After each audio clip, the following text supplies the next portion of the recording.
All right, everybody, it is Steve, the Rogue Scholar, and I don't have a specific topic today other than the things I put up on the screen. If you look at the name of this, it's like there's just so much crap out there that I could focus on, so much stuff that I could raise to talk about.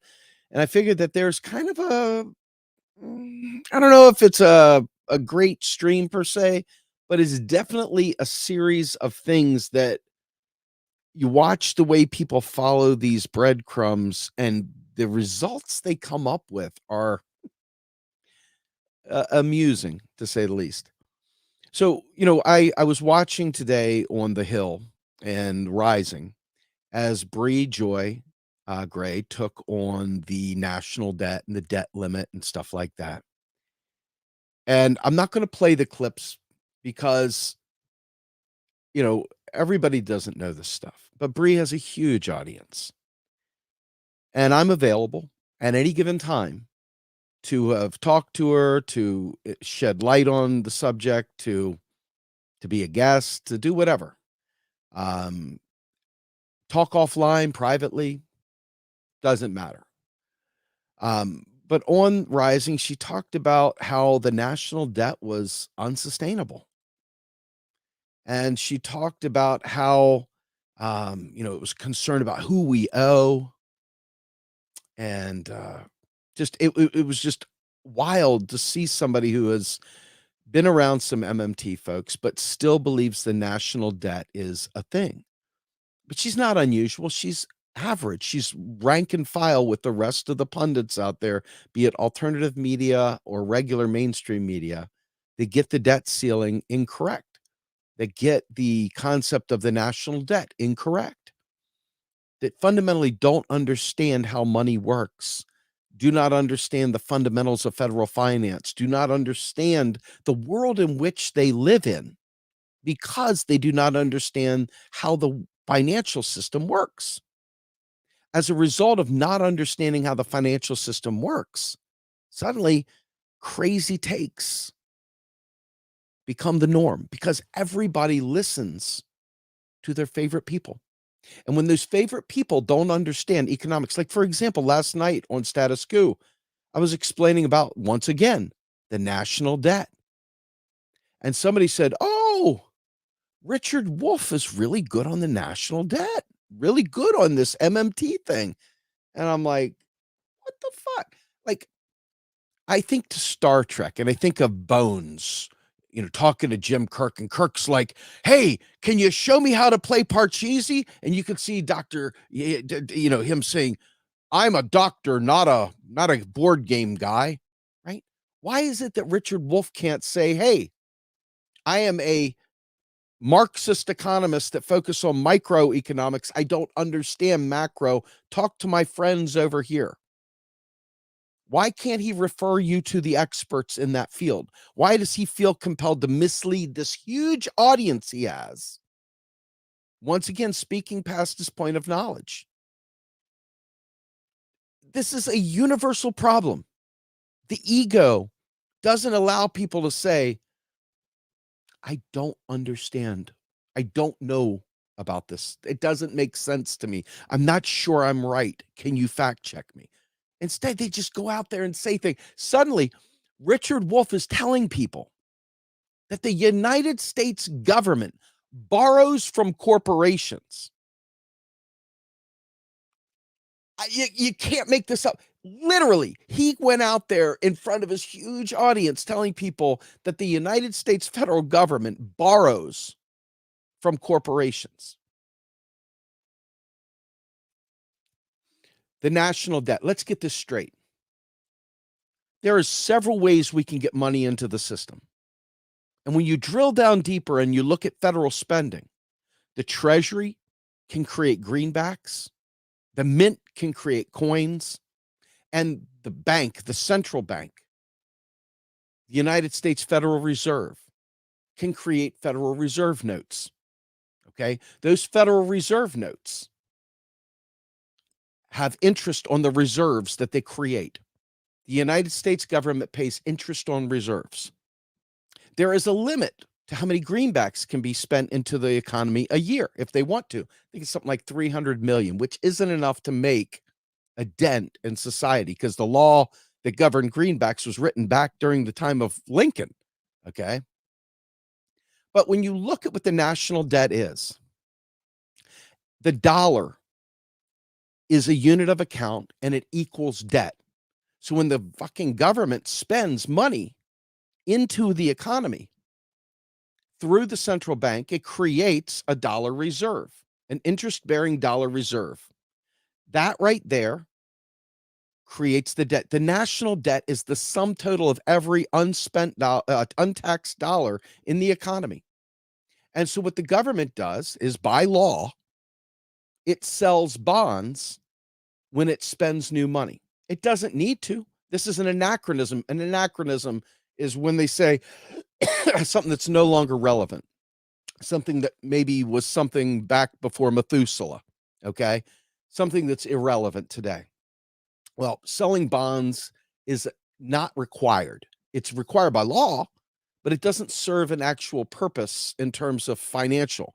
What they do with selling bonds is create a safe asset for people to save in. Okay, that's it. That's it.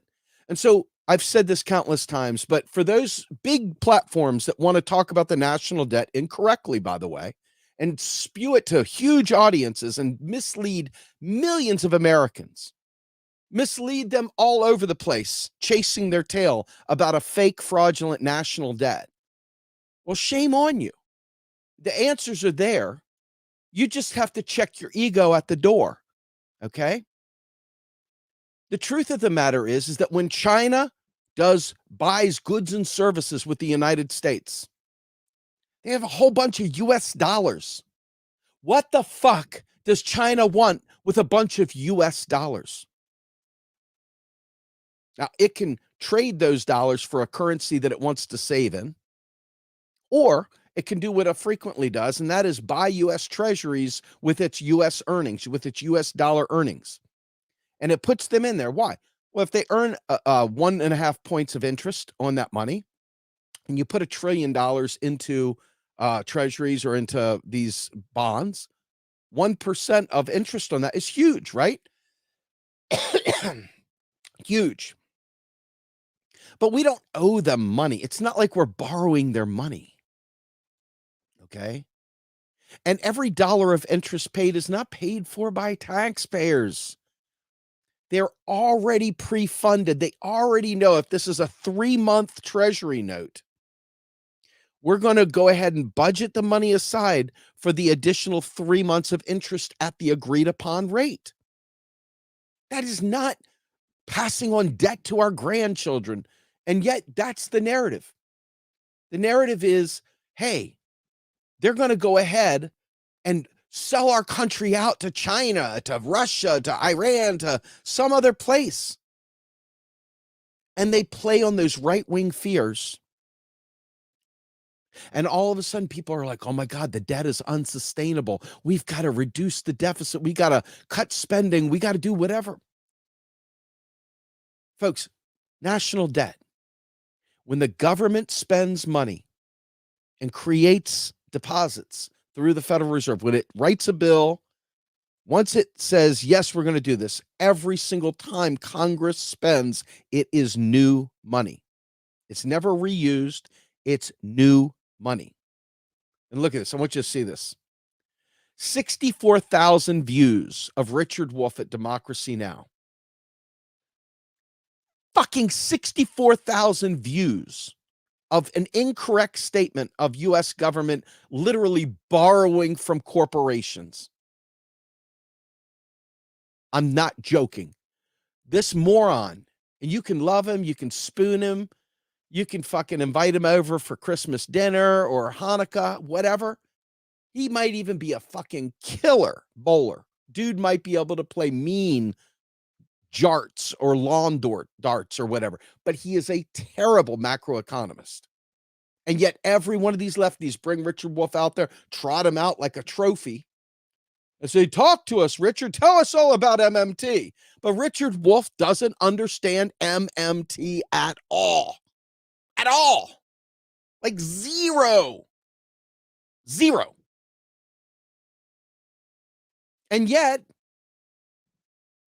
keep getting them out there, keep trotting them out there like a show pony to tell you how it is, which is what made me so sad when I heard Bree Joy doing it on the Hill today. It devastated me because I'm here. I'm on Status Quo. I've been on Jimmy Dore. We've got every one of the experts that run through Real Progressives.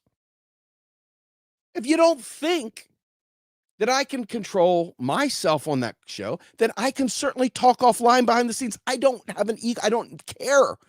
But damn it, stop putting shit out there. Stop putting trash out there. And you know what the worst thing is?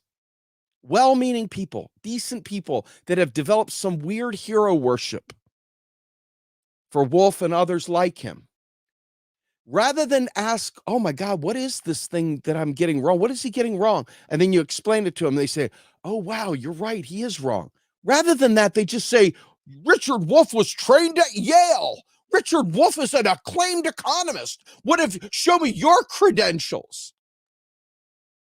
This is the kind of loser mindedness that masquerades as knowledge. And so they think that somehow or another going LOL with like the smiley face with the tears coming out of the eyes tilted, calling you a seriously unserious person or whatever else, right?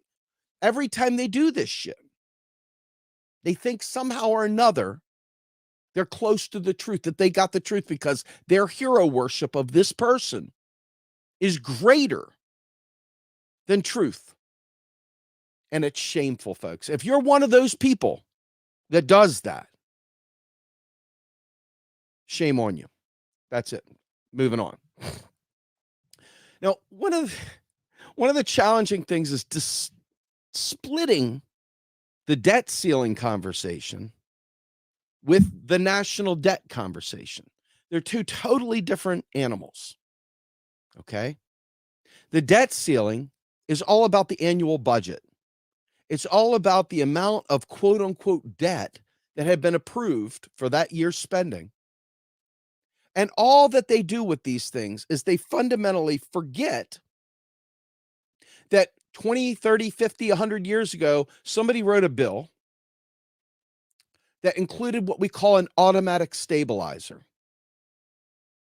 Automatic stabilizers. Let's talk about this for a minute. Automatic stabilizers are things that kick in when certain economic conditions take place. Unemployment goes up, people retire, whatever. There's certain things that kick in to bring money into the economy so that the economy never bottoms out. Usually it's not with the intention of taking care of the people. Usually it's in the intent of trying to make sure, for example, that farmers don't go out of business, that they somehow or another, even when there's bad crop runs, that they somehow or another, keep funding to them so that we don't lose our food, because after all, that's a huge deal, right? But when you look at the national debt and you look at the debt ceiling is about an annual number.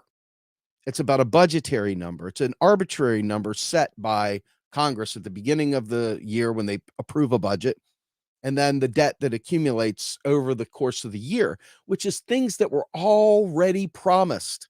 They were bills that were already written, already passed by the full House, Senate, and President, signed into law, and then spent and then approved. The contracts were written. That is the debt ceiling. And that what the Republicans and Democrats do, depending upon who is in office, is try to hijack the other party and say, we're not going to approve lifting the debt ceiling unless you give us these concessions. So it's a political game, and it happens just about every single year. Every once in a while, the debt ceiling limit goes by without any fuss because both parties are like, yeah, fuck it, let's just go ahead and pass it through and be done with it. But oftentimes, when there's a political game at play, like there is right now, the Democrats had their field day with the January 6th stuff. Now the Republicans have their typical chance. It's like ping pong, ba-doom, ba-doom, ba-doom, ba-doom, ba-doom, ba-doom, ba-doom, ba-doom, ba-doom, ba-doom, right? Or pong, bing, boom, boom, boom, boom, bing, boom, boom, boom, boom. This is the game of the national debt, and the national debt is not the same as the debt ceiling. National debt is the current running of all untaxed dollars since the dawn of the nation. Since the beginning of the nation, every untaxed dollar that exists in the economy. That's your national debt, that to a penny, by the way. Okay, to a penny. So national debt is forever.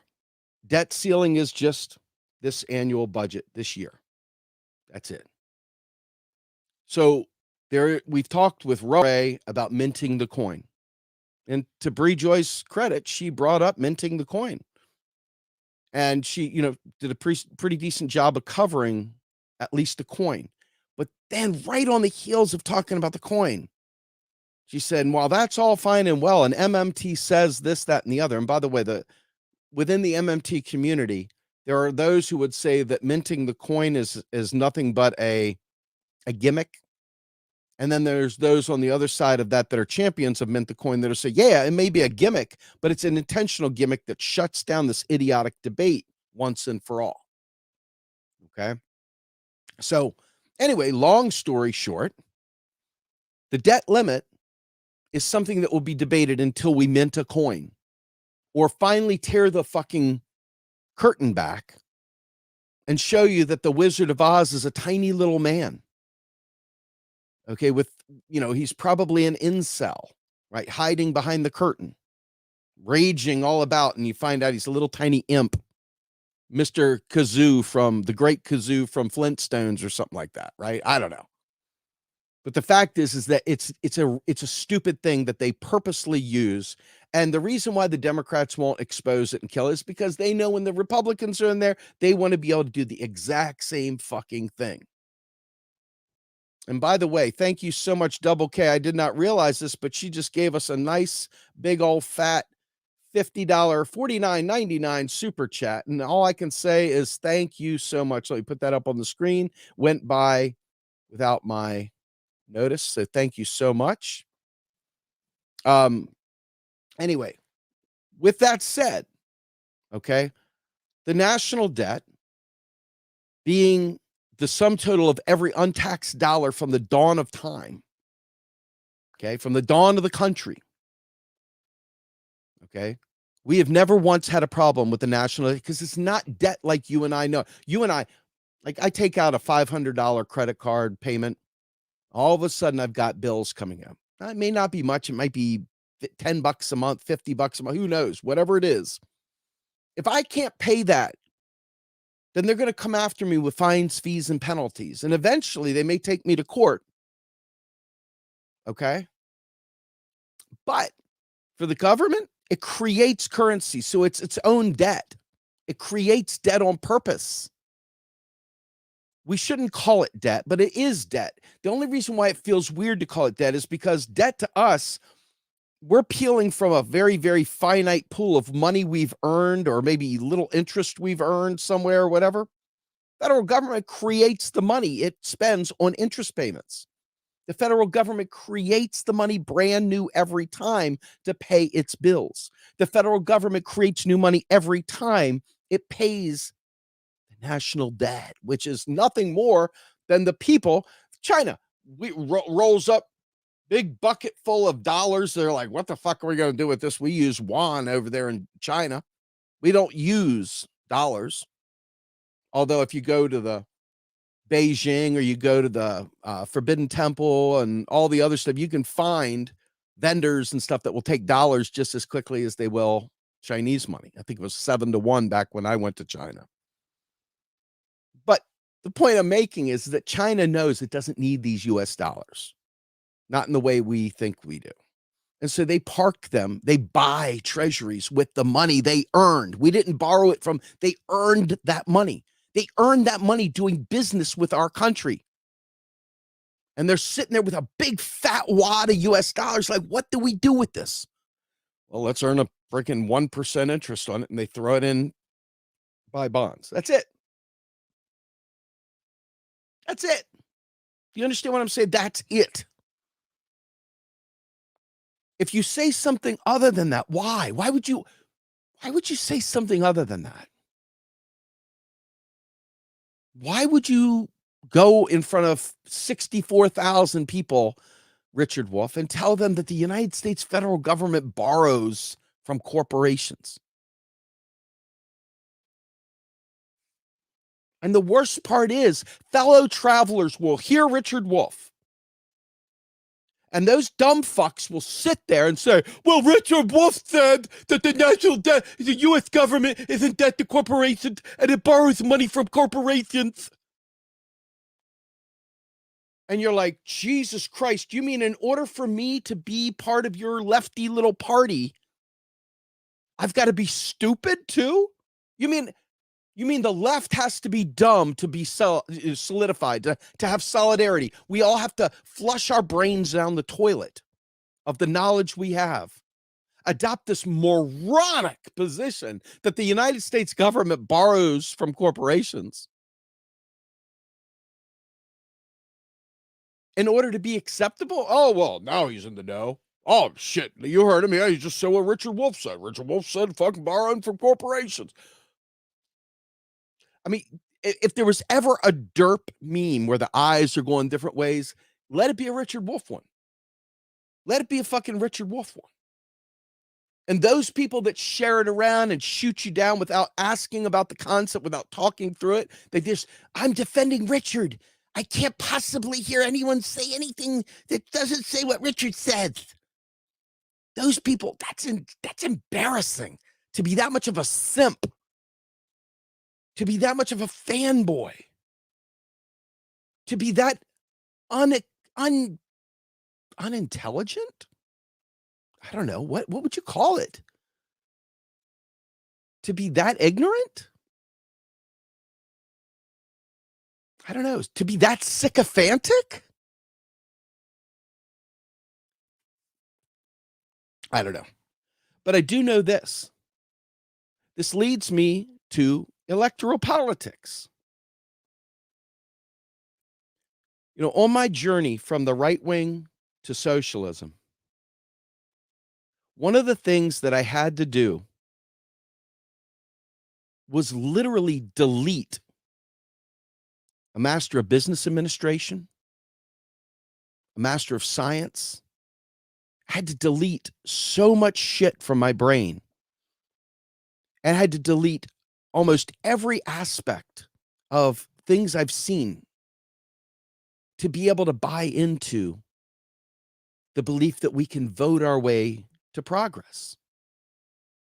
I literally had to flush away almost everything I learned just to hold on to that last sliver of belief that our current system allows us to select our representatives and that they listen to us about the bills and things we need to survive.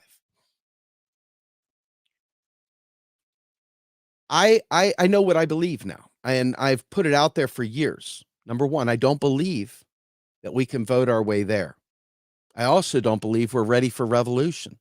I also don't believe third parties have a chance of breaking through the duopoly because the duopoly is the gatekeeper. They're literally the ones that block people from getting on the debate stage. It isn't the League of Women Voters. It's the Republicans and Democrats.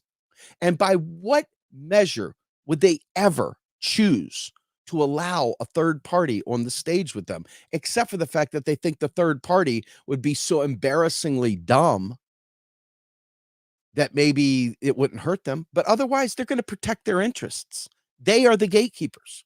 It's not, we can be as angry and as pissed as we want to be.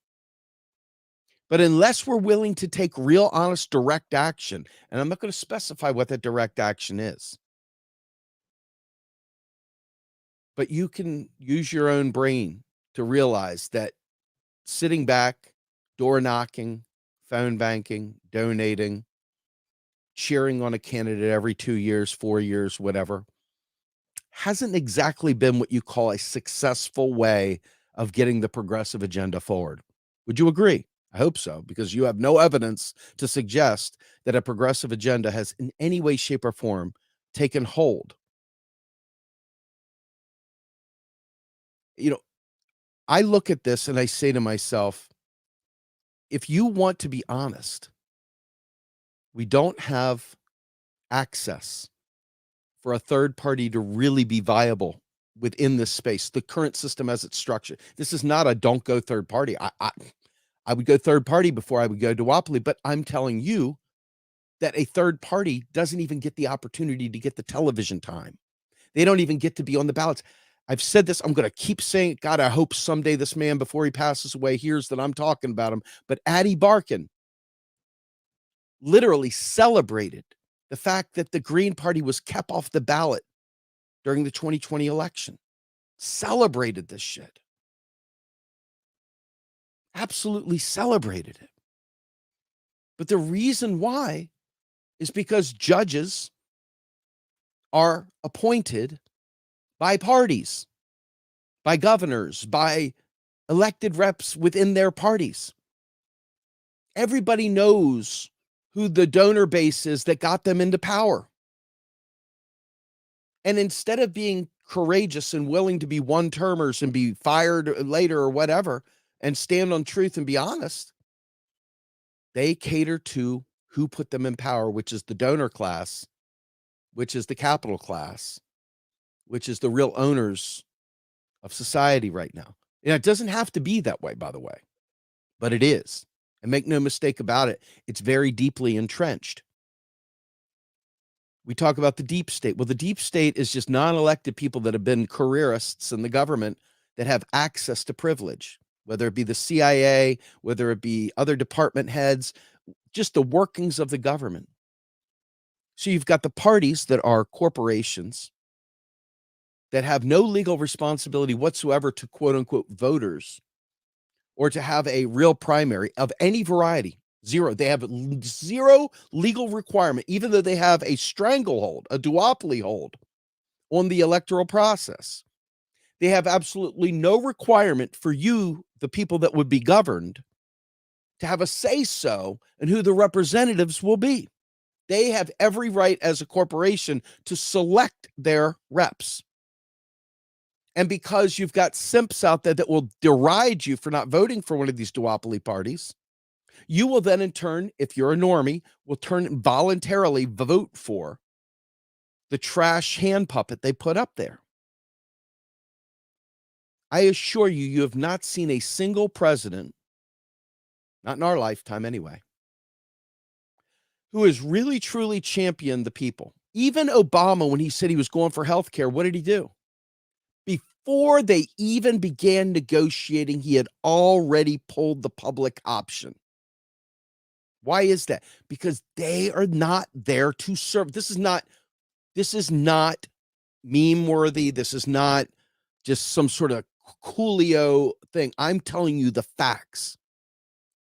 They do not serve the public. They serve capital. They are there just like the police force is there, just like the military is there, to clear markets, to protect capital, to protect private property, and to protect the moneyed class, the moneyed interests. Period. So, out of nowhere, everybody's trying to figure out who's going to primary Joe Biden as if it matters, because the Democratic Party has no requirement whatsoever to run a primary even. They have no requirement to allow the results of that primary to determine who the representative would be. And out of the blue, now Marianne Williamson, who I don't know her from Adam. She might be the greatest thing in the world. She might not be. I've heard some of her takes, and they've been less than progressive, shall we say. A lot of establishment-friendly stuff. Worse about Palestine, worse about Ukraine. She's got some very, very sad takes. The fact that she would simp for Joe Biden, the fact that she's not staunchly pushing Medicare for all, the fact that it doesn't even matter, because in the end, her job, if I'm being honest, and just like Bernie's job, was sadly to make the left feel like they had a stake in the election. Get as many people involved to believe, oh my God, my candidate. And then when that candidate capitulates and endorses the shit candidate they select, they're counting on the vast majority of the left that was disaffected, that got excited about the primary, but now no longer has a dog in the race. They're expecting them to fall in line and vote for this person. But it really doesn't matter, because in the end, it's really about just, can we make this look like we've had a real fair election? Can we make it look so that it doesn't have that stink?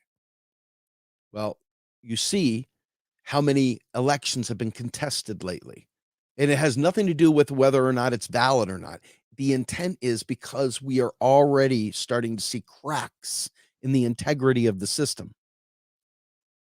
The veneer is wearing off. The facade that makes it look legit is wearing off. It's thinning. You're starting to see through. And too many people are starting to see through. So when you have someone like a Marianne Williamson, the best you can expect is that they would be a message bearer, that they would be out there taking difficult, challenging positions and pushing the incumbent, or pushing that person deeper into a more leftist position. But Marianne Williamson has already said, basically, in the end, that she would go along with the party. And that's very problematic. That's very problematic, right? I mean, this, look, I'm telling you right now, I don't believe in any of this stuff, right? So it's challenging as fuck for me to even give any gravitas towards these pitched battles. But because I know you'll get inundated with news about Marianne, and you'll see the fights on Twitter, and you'll see the fights in YouTube. My eyes want to roll back so far I can see like the inside of my brain, inside of my skull. It's like snooze fest. But this is going to become a thing. And for a period of time, there will be people that will be door knocking, phone banking, trying to make fetch happen. But if you remember the movie, fetch never happens. But, I say to myself, my third party friends, the system requires X number of votes in the House to pass a bill, and it requires X number of votes in the Senate to pass a bill.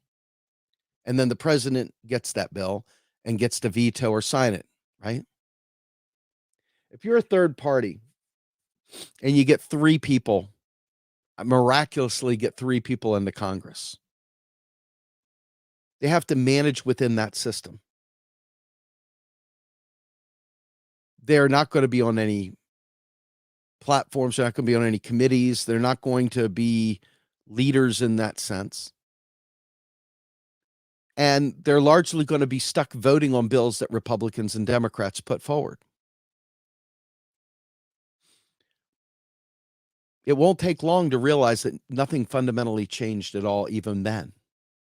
And I don't think they'll get in, because remember, the gatekeepers block them. Okay. The gatekeepers of the duopoly block them, period. And it doesn't even stop with parliamentarians, the rotating villains, you name it. So I ask myself, unless a third party is there simply to provide knowledge and to serve as a vanguard, then what are you going to do? What is the point of it? If a third party isn't advancing knowledge of how the finance system works through MMT, what value do they serve? If they're not actually out there speaking an understanding of how the IMF works and how that is serving as an arm of imperialism, if they don't even address the term imperialism, if they're not focused on how domestic policy works, what value do they serve? It takes more than just wanting a third party. And as long as the system that holds these duopolies in there, I don't see any value. So I really believe, get rid of the fucking electoral side of this for now. If we, the working class, if we, the people, get ourselves to a point where we say what we want without the parties telling us what we have to say, without having to filter it through the democratic lens, okay, then there's no point. There's no point There's no point in any of this, right? Third party must be advancing concepts of systemic change. And the goal, in my mind, for a vanguard third party would be to lead the revolution to upend and destroy the system by any means necessary. But you can't show me today that people get this. They think they're going to vote their way to the promised land. And so a Marianne Williamson, I don't have anything against her. I don't have anything for her. I'm not even talking about her as an individual. She could be anybody. I'm telling you that it is all a waste of time. It's a waste of time. The real effort needs to be built on maintaining and building parallel institutions that allow us to teach each other away from the mainstream, that allow us to educate each other on issues that matter to us, to debate without the parties weighing in, and then go to the public and say, this is what we demand. And if those parties don't, we have enough organization that's not conditional on the ebbs and flows of the election cycle, that we are always in place to have an answer for the hope that lies within and to be prepared to govern in a post-electoral world, in a post-duopoly world. But the duopoly has all the power right now. When I say all the power, that means if you're willing to play by the rules, it's just like a locked door in a house or a window. They only keep in people that are law-abiding.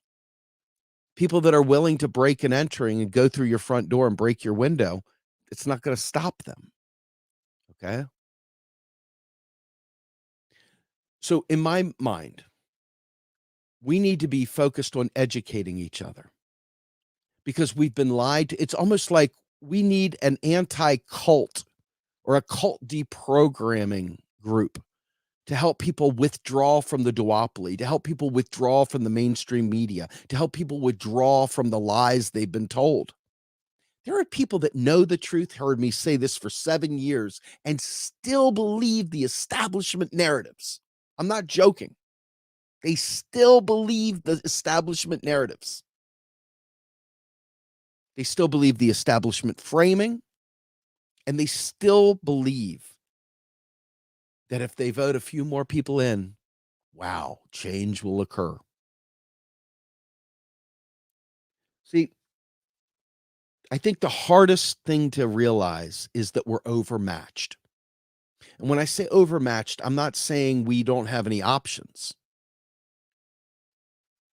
I'm saying that we are overmatched because the system, trying to play within the system, be a part of the system, it's kind of like going to somebody's home turf where the turf requires a special shoe, but all you have are flats. You have dress shoes. And so they run up and down the field. It's not like you're not the better team, but because they have their own rules and they have their own field, they have all the advantages. They get to hire the referees. They get to change the rules as they want. That's the way it is with the Republican and Democratic Party having a stranglehold on starting with the debates, down to the elections, down to every aspect of our society. These two corporations have legal standing that surpasses our ability to force them to bend a knee to do our will. We are not important to the way that they run and operate. So, because so many people are plugged into that system, all the information they get, all the news that they get, all the analysis that they get comes through that lens. And so everything that you say that doesn't have the red and blue treatment on it is like, does not compute, does not compute, does not compute. But we have to. My guy Wesley right here, Wesley Wiles, he says some things that annoy me. I love you, Wesley. I hope you take what I'm about to say here the way I mean it. But he annoys me because he's a really smart guy. and he goes into some territory that I think is too soon. I don't think we have enough people to the basics that the United States government creates money out of thin air. Just that alone. And that the national debt is nothing more than the money supply. Those two things alone, that the US government doesn't borrow from foreign countries. If we could just get people to understand that, and we could get them to understand that the states are just like you and I or a business. The federal government is very different. If we could get them to understand that, the world would change overnight. But most people, even when they hear it, they resist it and they go back to watching some trash YouTube channel that tells them otherwise, or listen to some failed Marxist economist that has been wildly successful telling all the wrong things. But Wesley does a lot of good stuff because I love history. Wesley loves history. Wesley sends me stuff. It's stuff that I know you're not ready for all the time. Because I can tell, because I get to hang out with normies and different platforms I'm on. I get to see the audiences and the way people act on tons of different platforms. Most people cannot grasp that their Congress does not serve their needs. Most people cannot grasp. And so with that in mind, taking you to the next thing, talking about the Enlightenment and the French Revolution and bourgeois race science and stuff like it, just too deep a well. It's not a deep well. It's not a well that shouldn't be gone down into. It's just a well that needs a warning label. Because every time you destabilize one thought in someone's head, it has 100 million synapses tied to that one thought that create roadways in your brain and thoughts and how things come together. So if you try and tear down too many strongholds at once, the ability to reconnect all those synapses in your brain and rewire the way you process data becomes really challenging. Trust me, I watch people go into full, like if I were doing Men in Black and I had the choo-choo, and they go, deer in the headlights. Deer in the fucking headlights. No joke. Most people are deer in the headlights on basic things. I'll give you another example, a perfect example of why this matters. In the United States, there's something called the Treasury's General Account. The Treasury's General Account resides within the government sector. In other words, everything in the government, money doesn't matter within the government. Money is irrelevant within the government. It only matters when it's outside the government, so it can procure goods and services outside. But inside, it has no meaning. And so for a technicality, to prevent overdrafts, they create this thing called the TGA. And the Fed or whatever will deposit money into their profits. They'll go pop into the Treasury's general account. They'll keep that thing filled up to ensure that no overdrafts occur, that the payments will always go through. But it's within the government sector. It means nothing. But you tell that to somebody who is one of these very, very, very serious people. All of a sudden, they want to tell you about the Treasury's general account. They want to tell you all about the Treasury's general account and how taxes really do fund spending, because they're just simps. They can't get it. But the reality is that the Treasury and the federal government, et cetera, this is like the cloud in the internet. If you say, hey, where did it go? You see the lightning bolt going out to the cloud. You see that? Well, the cloud is 100 million routers and switches and dense wave division multiplexing and freaking label switching, MPLS, all these protocols, things that don't make a shit's bit of difference to you at all. But inside the cloud, all kinds of shit's happening. Routing decisions. Do I go to the right? Do I go to the left? Hey, I'm getting a ping off of that IP address. Hey, what's going on over here? Doesn't mean shit. The bottom line is that you're sending a bit from station A across the country to station B, and it travels through the cloud. Well, it's the same thing within the federal government with the Treasury's general account. See, guys like me, I just skip that shit. And I'm like, look, fucking taxes are deleted. They don't mean anything. And they don't. They're gone. In the real world, they don't exist anymore. Well, Steve, haven't you heard of the Treasury's general account? My eyes are rolling back in my head. I'm seeing the top of my brain pan. It's obnoxious and annoying. Everybody wants to be the cool guy that complicates the simple shit. And so part of our problem here is going back to the beginning of this with Bree and with Richard Wolff and with all the people that follow them. These are good people. Hell, Richard Wolff's probably a great guy. Seriously, he's probably a hell of a granddad. He probably loves his, children, loves his mom. I don't know. Everybody, all these people are probably great people, but they're misleading people. They're misleading people.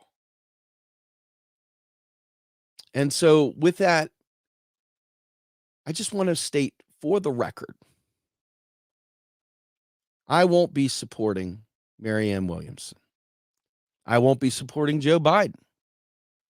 I'm going to use this time as they go through this as an opportunity to teach people the way the system works.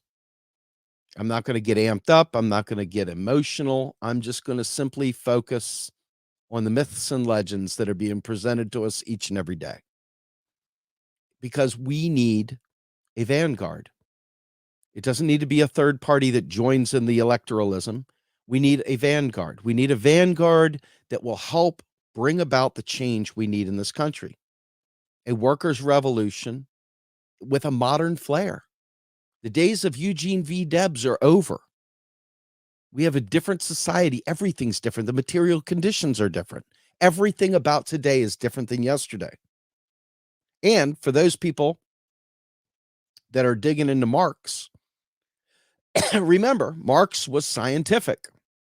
So you'll see that he contradicted himself at times because as new information came, he changed with new information. That's the way it should be for all of us. When we're presented with new information, we should change. We should evaluate it and then make a decision and change, not just change randomly. We need to evaluate things. And right now we're at a stage in our society where if we don't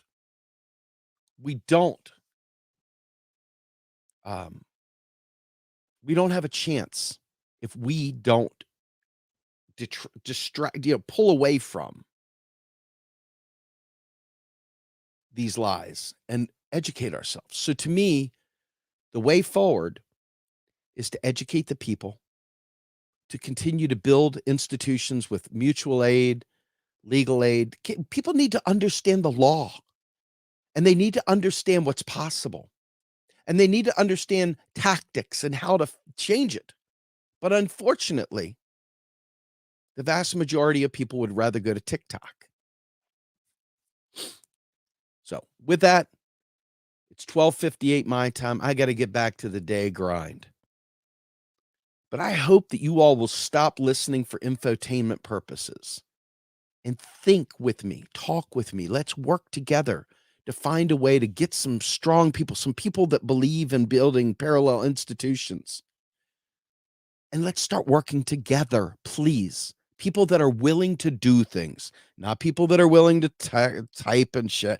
I need people that are willing to show up and do things. We need that committed nucleus to make it happen. Otherwise, it's just pissing in the wind and wasting time. And so with that, I'm Steve Grumbine, the Rogue Scholar, and I'm out of here. Yeah.